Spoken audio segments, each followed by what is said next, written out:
Catching up with Sarah and Ginny, fueled by laughter and insights aplenty. Curiosity, connection, and learning that sticks. Real talk, real lives with practical tips. Welcome to Catching Up with Sarah and Ginny. Come on in. Hello and welcome to another episode of Catching Up with Sarah and Ginny. And hello, Sarah. Hello, Ginny. How lovely to be here and to see you again. And it looks very sunny where you are. Is it sunny or have you just got amazing lighting, Sarah? Oh, apparently, after our interview with Dallas Campbell, I've got amazing lighting. I was watching that the one the other day. I was re-watching. I'm not sure if it's sad to do that or... I'm not quite sure. I was thinking about, I've had a very long couple of train journeys. And so I was basically catching up on Sarah and Ginny. I think it's because I missed you, Ginny. And I was just watching. It's just really interesting because when you're talking and when you're in the moment, you don't actually get time to really sometimes digest some of the things that were said. And I think Dallas in particular, it was also about my great lighting, which I did share with a friend of mine as well. But it was also his book choices. And I was just going back on some because I was wanting to kind of think about some of the books that he selected and actually, So I just quite interesting thinking about my lighting. And the short answer to that, Ginny, is it is quite sunny.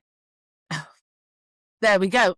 It's really interesting because this idea of listening to them. So I'll listen to, dare I say, another podcast, Sarah. And then ours comes on and I go, oh, hello, what's this? And then I go, oh, it's me and Sarah having a chat. And like you say, when we listen back, I learn even more. I was going to say I learn more, but I learn even more. It's quite, the whole experience is very fascinating, I think, really, isn't it? But, it's good to talk, Sarah. It's good to talk. Do you know, I'm going to very quickly go off piste, which I know is quite a surprise. But my mum for years has been telling me to listen to Desert Island Discs. And I have to say, I'm like, I don't know why, but I was always a bit like, I haven't got time. Anyway, I obviously have had a lot of time recently. I've had some rail replacement buses as well, which has been fun. And so I started to listen to Desert Island Discs. Oh my goodness, I am hooked. It is. And again, the bit about it is the way that stories and music are woven together. And it's like the stories of their lives and then why the tracks that they've chosen have kind of reflected some of that. And I've listened to the most incredible people and the music they've selected. And actually, I'd like it. I want to investigate that for us to be able to play a bit of the music. I'm thinking of that for our podcast. When people say their music, about playing a bit. We'd have to check that with licensing stuff. But it's just that actually, once I made time, I've now listened to about 12 episodes of Desert Island Discs, and I have listened to the most incredible people. So there you go. And actually, they are often people who we wouldn't necessarily gravitate towards, and then by the end of them, you're like, oh, actually, I know more about them. No, I do think it is all. I just think it is all fascinating finding out. I think finding out and being curious in itself is fascinating. So on that, Sarah, have you got a wow moment for us this week? Well, we've had a lot of change. We've had, lots of different reforms. We've had the white paper. We've had so many kind of different takes on that. We've had lots of people giving their opinions. Obviously, it's all still new and we're looking at what the implications are going to be and sort of how that's going to change in terms of education. I was lucky enough on when it was published to be presenting to a trust of about 23 schools. And so I had schools from primaries and secondaries. And when the lady had organised the day, and I tell you what, this young lady, her name's Sophie, was the most immaculately kind of or impeccably organised person that I think I've ever met. And I'm fairly organised. And she organised it to such an amazing degree of kind of everything went like clockwork, but also in terms of arrangements with me, everything was really, really planned well, which was lovely. I love that. Yeah. But so it's this huge thing, a huge number of people. But she asked me if we're going to have people from right across our school community. It's not just going to be teachers or senior leaders or teaching assistants. It's also going to be, our ground staff, our kind of like our lunchtime supervisors, our premises managers, all of the kind of people. So she said, will your message, and it was about reading for all, the National Year of Reading. And actually what my wow moment was I had to do the keynote twice because there was so many people. So I had probably in the first one, I don't know, 300 or 400 people of huge varying backgrounds. And I always ask in my training, what's your favorite book, basically? And I think the other one is about, for Sem was a song. That's the other one that we both started to use within our training, which is amazing. As soon as I asked the question, I didn't even get a chance to finish what I was saying.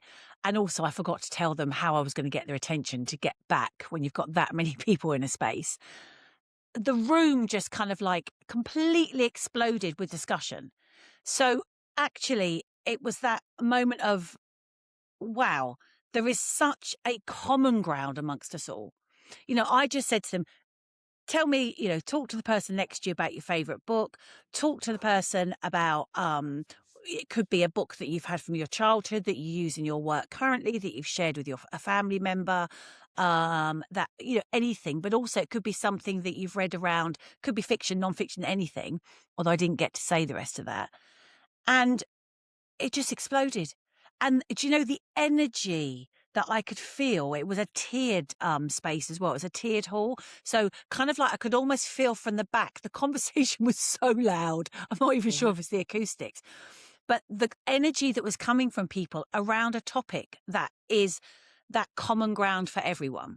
And I think the wow moment for that was that we've all got all of these differences. We talk about our learners with all of these differences.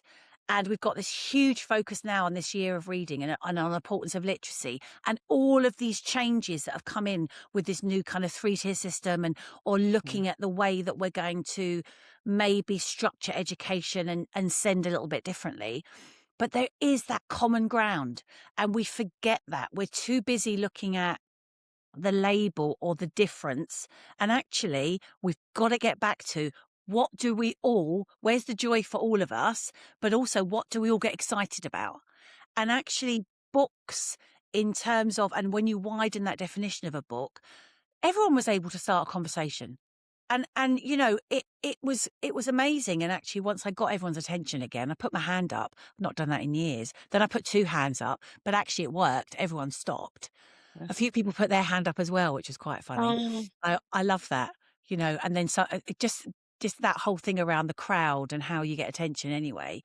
And people then started sharing their books. And again, I drew their attention to look at how the energy in the room completely changed when we had something we all had experience of. And what we have to do, and the wow moment around that as well, was we've got to get that in our classrooms. We've got to get that common energy back. And actually this focus on the National Year of Reading and this focus on multimodal reading and multimodal literacy is so key to understand. We've all got an experience of print and reading and accessing meaning from something, but we need to value everyone's way in. And then we can all share our ways in. And actually it was that kind of understanding of bringing that energy back into the classroom. And I just felt it like, wow, this is amazing. And I think it's about getting that energy at the beginning as well, isn't it? You've got, and you're saying the audience was so diverse, but actually you've got the energy, you've got the connection, they were ignited. And then I'm sure that carried on throughout the day and also it broke down barriers because people are there and people might think, how do I fit into this? What will I get from it? And then suddenly, well, there's kind of this, everyone is equal. That's what it was, wasn't it, Sarah? Everyone everyone's could talk equal. about their Yeah, book. everyone had an opinion. Yeah, everyone had an opinion. Everyone was equal. And actually, interesting you should say that, because the other thing about holding a group, holding people, the same in the classroom, it's that thing of, Yeah, that's our role. yeah, People have put you in that position because that is what. So it's not about, this is the information I have to pass on to you.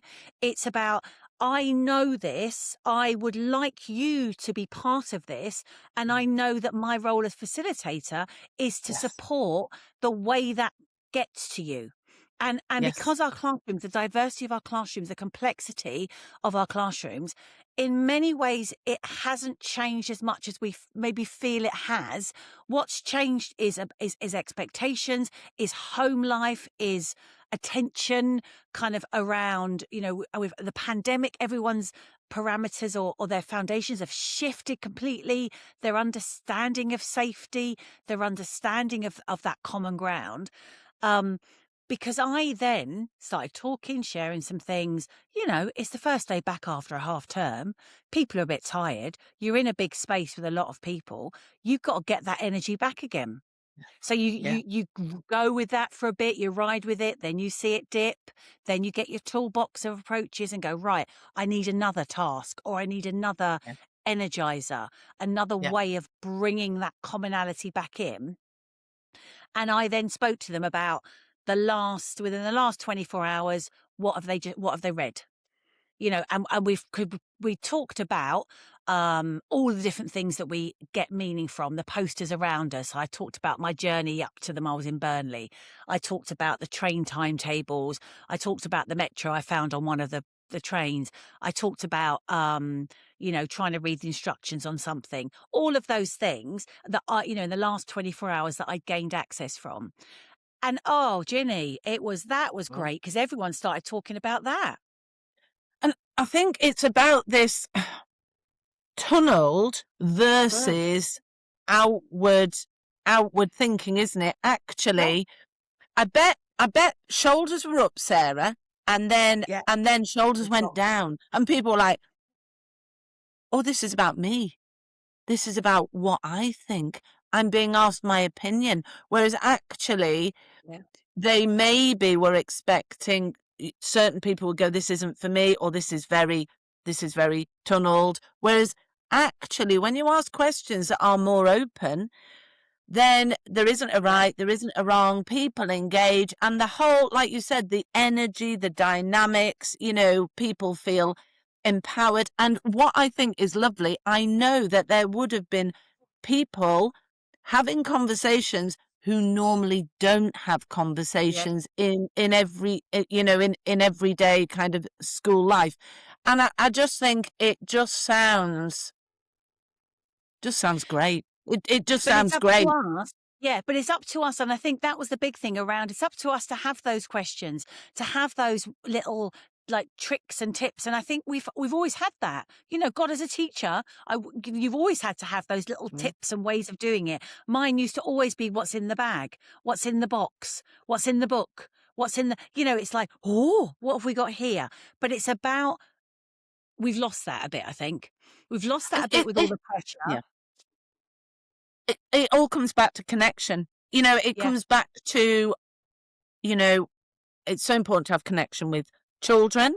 It's Yeah. so important to have connection with staff and with parents. But we can all go back to this treadmill. We've got to do this. We've got to do this. We've got to do this. And it's just about pausing, isn't it?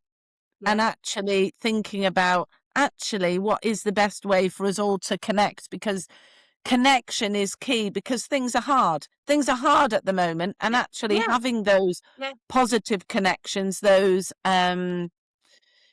catch-ups, those catching up with people. Oh, Yeah. as we do. But That's what those we're doing. catch-ups Yeah. are really important. Yeah. And I always say it's also, isn't it, about remembering. And I know, I wasn't at your training, but I know for a fact, Sarah, those people who had those conversations yesterday, some of them will have further conversations. How amazing is that? Based on the conversation they had yesterday, actually that book I read, or the book you told me about, I've read that book, or actually that book I told you about, it is a series, or actually, dare I say it, people might, imagine that, Sarah, that people might swap books. Yeah. Yeah. Brilliant. Do you know, one Absolute- of the things, but one of the things within that, Ginny, which is amazing, was that I learnt something about a lady said the last thing she'd read was she read the instructions for re-waterproofing her trousers because she got soaked and the waterproof layer had gone off. I didn't even know you could re-waterproof trousers. I didn't even know that people did that. I would buy the re-waterproofing, and then I would maybe not read the instructions. I think you have to put them in the washing machine at a certain temperature, Sarah. I have to pause and think, actually, it's quite important to read that. Otherwise, they will not be re-waterproof. They may be ruined. But, re-waterproof, it is a thing, Sarah. Ginny, you've now changed it because I thought you painted it on.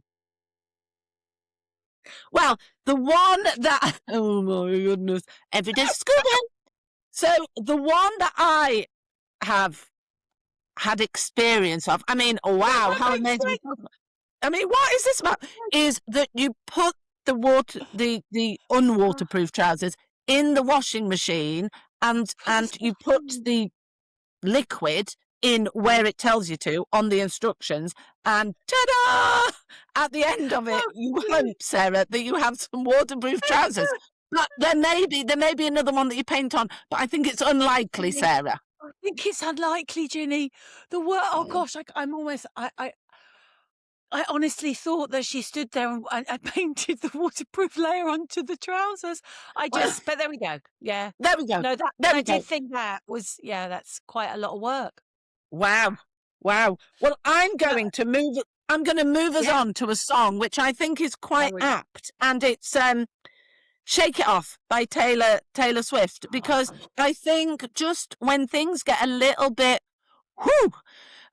much, or there's too much, and my shoulders are so high about everything to do with special needs, and I'm feeling just so overwhelmed, and I'm like, I don't know where to begin. Then I actually put this on and do have a little dance around to actually relax myself. And actually, after that song, I do feel better. Actually, I can do this, and I can put things into an order. I can prioritize and have a little talk to myself and go, actually, why were you overcome with that one thing? Let's just order it. But just the idea of having a dance, Sarah, just really calms the job down, re-energizes me, and just lets me see things through a clearer lens.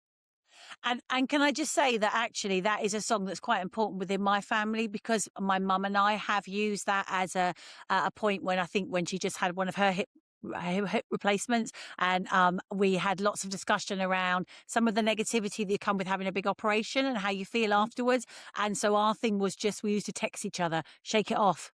And then sometimes I send her a gift with the shake it off. So you can actually have a little gift with Taylor Swift shaking it off. And sometimes just as a quick thing, because it is that. Oh, it is that, Ginny. I'm going to quickly just. Mine's empty though, Ginny. So that's of no use to anyone, is it? I know it's no good. But no, shake it off. I love that. That's going to be a great addition. I actually had Mr. Blue Sky by Electric Light Orchestra, just because that was one from my family that we used to play in the car when we were driving on long journeys and stuff. And it was just that feeling of, actually, if we can get all our stuff together, the clouds are going to begin to clear. We're going to see the blue sky. And it's about, looking at all the stuff that's going on, all the stuff that's happening within Send and within the changes that are upcoming. But actually, it's about getting that stuff that we're doing now right, and getting that first kind of stuff that's in school now right, and actually knowing the clouds are going to clear and you're going to see the blue sky and you're going to have a chance to shake it off as well. Oh, what? We've now amalgamated them together, Sarah. It's that optimism. optimism and energy. And I think, again, with Mr. Blue Sky, it's one of those ones that as the thing comes in at the beginning, it kind of builds up that positive energy. And then I've known in the car that I really sing it out loud. Yeah. And again, we need that. Yeah. We need that Fabulous. optimism now. We need that blue Fabulous. sky. I think we There you need go. the blue sky, and we also just need to pause as well. I think it's that idea of this has come in, this is Yeah. new information, just to internalize it. And because the same white paper, it's not like, and today it's happening. You know, No. it's Longer you know, term. it's as my wonderful Yorkshire father would say, just calm the job down a bit, just Yeah. revisit it to see what it is actually saying, and you know, the implications. I just think this, you know, calm. That time. I think, And it is, you know, a lot of what it is saying is about that kind of, and I think we were at Bet recently, and some of the discussions that I had on that arena stage were around clarifying, being really clear of what we're talking about. I yes, said it at the time, and we said it on the panel at the time, ordinarily available provision, that yes, universal expected things that's in the classroom that parents and families don't have to go to an EHCP to get, that we have it clear for schools, because it's yes, not just about it's not there, it's not clearly understood no, or no, defined. And actually, when there's discussion now about evidence-based interventions. You know, we've got interventions, so many different ones, but let's be really clear, and let's have a beautiful framework and structure which shows us these are the clear interventions, or, what you would like, or aims of an intervention, and these are ones that could fulfill those aims. But that yeah, you're going back to the child, back to the yes, young person. yeah, What is it they need? And what do we have that we can do really easily and really clearly, and without kind of too much change? So it's not about throwing everything out, yeah, throwing the baby out with the bathwater. It is yeah, about, right, let's have a look at what we've got. Let's look at how we can make this clearer and understand that if we can have that expectation across schools, brilliant. Real yeah, clear frameworks. We've been talking about this for so long now. When we use these terms, what does it mean? yeah, Can I go on to my absolutely. book then, Ginny, with that? You can indeed. Because I've revisited one of my favourites, primary teaching. I'm not sure if Oh, we had Mark Chrissy on. I think he needs to be no, on one not of yet. our invites for a guest. Mm, Just because I've been kind of thinking again around what's out there that can help us, that's just easy and clear. yeah. And I know kind of, and I like this on the front. It says practical strategies for working smarter, not harder. I think that's Oh, yeah. that's what we need to be thinking about. And he's got, and I love these. These are my Alice in Wonderland little kind of postcards that I've got. Oh, And nice. again, it's the reminder of things that make me feel good. I love Alice in Wonderland. I love the book. And I love some of the images from it. And I love some of the reminders of the scenes in the book. So actually, it's that thing of how we could have these really clearly and easily in the classroom. Whatever book we're working on, we can have some really lovely visuals from those books that can just cue our children in. Off Yeah, piece, sorry, Ginny. love it, but Um, love it. but he has things like, there's stuff that we have already in our classrooms. He's got some really clear things about what do we have, what expectations already in our school, in our classrooms, what routines are in place, what things do we already do, how do we make sure that without having an extra burden, that we're just looking at, making the most of what we already Yeah, do, fab. and sharing that across the school, the things that work. Yeah, So I like that. brilliant, I like that as a brilliant. handy little guide for Nice, teachers. nice. A nice handy little guide. I love it. Well, the book that I've chosen is called You Never Told Me That. And it's a book about finding out about people. So I'm going to ask you a question, Sarah. Are you ready from the book? I've Go on. opened it. Would you rather be a brilliant singer or a brilliant dancer? Oh, I don't really know because I'm really bad at singing and I like to think I'm good at dancing, but I think that people might think otherwise, really. I do But have the classic move, just the shoulder. what would you rather be? A brilliant singer or a brilliant dancer? I think I'd like to be a brilliant singer. I There you go, think you because see. there's so much we can do through song. Yeah. Oh, here's another one. Would you rather be a great artist or a great musician? Ooh, gosh. Artist. Great artist. I'm finding that one a hard one. If I've just literally randomly opened the book, would I be a rather, what did you say? An Oh, artist, but you know what, Ginny? I'm not fussed if I'd like to be either of those. oh, Is that bad? no, it's really good. Uh, I, That that that, oh, that didn't immediately, yeah, make me think. well, I'm a bit flummoxed myself. I've opened this book on a random page and I've flummoxed myself. I always have this great ambition to be able to just play the guitar. Do you know what I mean? Nice, Just to nice, rock up somewhere and play the guitar. nice. Maybe I'll go for musician. Anyway, but Musician. what I like Yeah, about this book, yeah. it makes you think. You know, it's kind of Mm, like I don't know, and I like books like that. I like a book where you can just open the page yeah. and it makes you consider. And it's a very is it called instant reading, Sarah? You'll know. Well, that fits very much within the old year of reading because Yeah. the movie that they have, the movie, you got to love that. I've now promoted it to a movie. Movie. The little Movie. film that they've got, yeah, movie, the film that they've got. I love that, Ginny. Now you're taking me back to give us a Right. Is clue, it is a it? book? Is it a book? Yeah, How many syllables? Is it a film? I don't know what that is. A Ooh, film. Anyway. but see, even that, how many syllables, all of that stuff. We've lost. Like that's what we should be doing. We should be bringing back. Give us a clue. Now I've gone off piece. Now, yes, National Literacy Trust. So the film.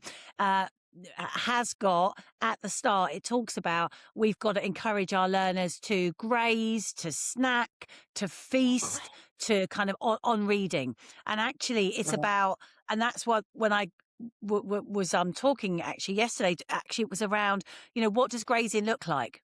And it's just that. And I love those Would You Rather books because actually you can get them across the thing for anything. And it's about, I'm interested in you. I would like to know Yes. something. I'm also interested in what you would choose. So I'd like to offer you choices. But I'm also using this for entertainment. And this is how print and text can be entertaining and can support us to go into a different world where we're thinking about if we'd like to be a musician or an artist. Where I say, I hope my mum doesn't listen to this. I don't want to be either. She'd be very cross. But there we go. There you go. But that's the good thing around books like that. I love that. Do you know what? I mean, I'm just thinking the conversation that we've had based on Would You Rather Be or Would You Rather Be. It's an opener to, like you say, I've never thought about that, to find out more about individuals. Oh, Sarah, this has been a joy. It's been a joy. A joy, as always. A joy. Thank you, Sarah. And as we always say, it's always a pleasure. Never a chore. See you next time. Thank you. Bye. Thanks for joining us this time on Catching Up with Sarah and Ginny.